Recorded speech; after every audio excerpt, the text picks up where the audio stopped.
JEE mains 2024 के इस PYQ को हम वेरी इजली 30 सेकेंड्स या 1 मिनट में सॉल्व कर सकते हैं। ऑब्वियसली कुछ बेसिक कॉन्सेप्ट तुम्हें पता होने चाहिए। मैं तुम्हें इसको जल्दी से करके बताता हूँ, फिर ऑब्वियसली हम इसका डिटेल में भी सोल्यूशन देखेंगे। तो सब लोग चेक करो कि तुम जल्दी से कैसे समझ पाते हो। क्योंकि सबसे पहले मैं क्या देखूंगा, डिनोमिनेटर, इसका डिस्क्रिमिनेंट। डिस्क्रिमिनेंट क्या आ गया, नेगेटिव। नेगेटिव भी आएगा और इसको क्रॉस मल्टीप्लाई कर देंगे और फिर कंडीशन अप्लाई करेंगे तो क्या हो जाएगा, ए स्मॉलर देन 0। और बाकी चीजें बाद में देखेंगे। लेकिन इसने क्या बोला है, हमें क्या चाहिए, set of positive integral values of A.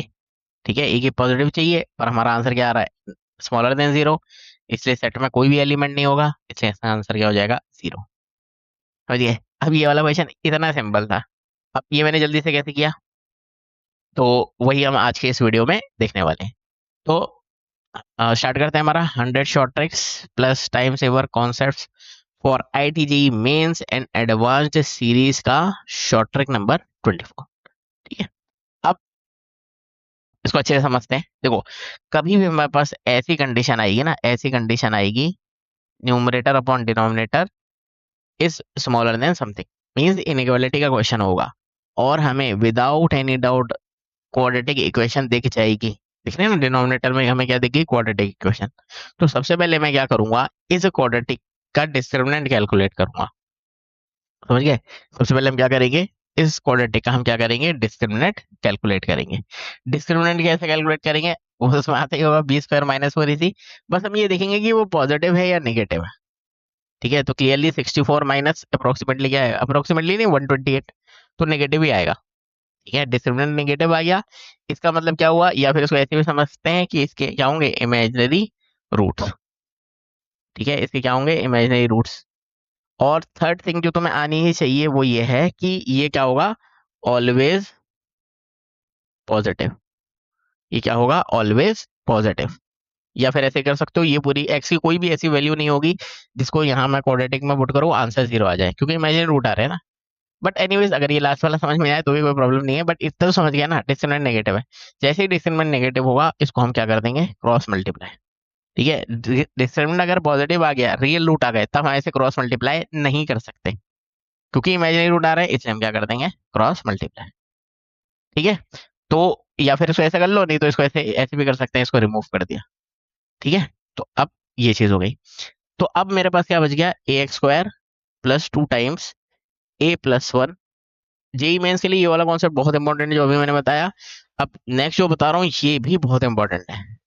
ठीक है, ये भी बहुत इंपॉर्टेंट है। कैसे, देखो, सबसे पहले मैं क्या करता हूँ, इसको सॉल्व करने के लिए सबसे फर्स्ट थिंग हम क्या करेंगे कि, क्योंकि अब देखो ये दिख रही है ना, वंस अगेन ये भी एक क्वाड्रेटिक है। समझ गया ना, ये भी एक क्वाड्रेटिक है, ये भी एक क्वाड्रेटिक है एक्स के टर्म्स में। और इसने क्या बोल दिया है, क्वाड्रेटिक इज स्मॉलर देन 0। तो कोई भी क्वाड्रेटिक ऑलवेज स्मॉलर देन 0 कब होती है, उसके लिए हम दो कंडीशंस चेक करते हैं। फर्स्ट कंडीशन क्या है, leading coefficient means x square का कोफिशिएंट क्या दिख रहा है, ए। ये क्या होना चाहिए, स्मॉलर देन 0। ये तो गई फर्स्ट थिंग। सेकंड थिंग, इस क्वाड्रेटिक का जो डिस्क्रिमिनेंट है वो भी क्या होना चाहिए, स्मॉलर देन 0। डिस्क्रिमिनेंट क्या होना चाहिए, नेगेटिव। ठीक है, तो ये दोनों कंडीशन फुलफिल जब भी करेगी कोई इक्वेशन, तो उस केस में ये इनइक्वालिटी फुलफिल होगी। लेकिन लेकिन ये क्वेश्चन में इन्होंने जो क्वेश्चन पूछा है वो ये बोला है इन्होंने, let S be the set of positive integral values of A. तो हमें वो जो हमारा सेट एस है, जो एस सेट एस कंस्ट्रक्ट करना है, उसमें क्या होनी चाहिए, पॉजिटिव इंटीग्रल वैल्यू ऑफ ए की क्या होनी चाहिए, पॉजिटिव वैल्यू। लेकिन लेकिन जो हमारी फर्स्ट कंडीशन है उसी से हमें दिख रहा है कि ए ऑलवेज क्या आएगा, नेगेटिव। ये जो एक्स स्क्वायर कोएफिशिएंट है और इधर भी ये जो ए है, ये ऑलवेज क्या आएगा, स्मॉलर देन 0, क्योंकि कंडीशन ही वहीं से स्टार्ट हो रही है। क्योंकि वो स्मॉलर देन 0 आ रहा है ऑलवेज, तो पॉजिटिव इंटीग्रल वैल्यू तो कभी आएगी नहीं। ठीक है, क्योंकि पॉजिटिव इंटीग्रल वैल्यू कभी आएगी नहीं, तो इसका मतलब जो सेट एस है वो क्या होगा, एक एम्प्टी सेट। क्योंकि पॉजिटिव इंटीग्रल उससे पूछा ना, ए की जो पॉजिटिव इंटीग्रल वैल्यूज हैं वो सेट एस में लिखनी है। जो हमारा एस सेट बनेगा उसमें हमें ए की पॉजिटिव इंटीग्रल वैल्यू लिखनी थी। अब ए की पॉजिटिव आएगा नहीं, तो सेट एस क्या हो जाएगा, एम्प्टी सेट। इसलिए द नंबर ऑफ एलिमेंट्स क्या हो जाएंगे, 0। ओके, तो अब जो भी कुछ अभी तक मैंने बोला है ये बहुत इंपॉर्टेंट है जेई मेंस के लिए, जेई मेंस में बहुत बार पूछा जाता है। ठीक है? तो इसलिए ये तुम्हें आना ही चाहिए, नहीं समझ में आया रिपीट करके 1-2 बार सुन लो, और सिंपल ही है, मतलब रिपीट करके सुनोगे तो समझ में आ ही जाएगा तुम्हें, ठीक है? और फिर मतलब ये जैसे कोई क्वेश्चन आएगा तो इनकरेक्ट नहीं होगा। और इस पर बेस्ड रेगुलरली क्वेश्चन आते हैं, ठीक है? तुम पॉज़ करके ये वाला क्वेश्चन भी ट्राई कर सकते हो, ये कब आया था? 2021 में, ठीक है? जो आंसर आएगा उसे कमेंट कर देना, नहीं हो पाएगा तो पीडीएफ में इसका सॉल्यूशन देख लेना, ठीक है? सेम उसी लॉजिक पर बेस्ड है जो अभी मैंने तुम्हें बताया, 2021 में आया था, ओके? तो इस वीडियो में आज यही देखेंगे, और इस जैसे और भी क्वेश्चन अगर तुम्हें ट्राई करना है, ठीक है, क्योंकि इससे पहले भी और मैंने क्वेश्चन बताए हुए हैं, उसकी प्रॉपर प्लेलिस्ट सुबह डिस्क्रिप्शन में मिल जाएगी, उधर से तुम जाके चेकआउट कर सकते हो।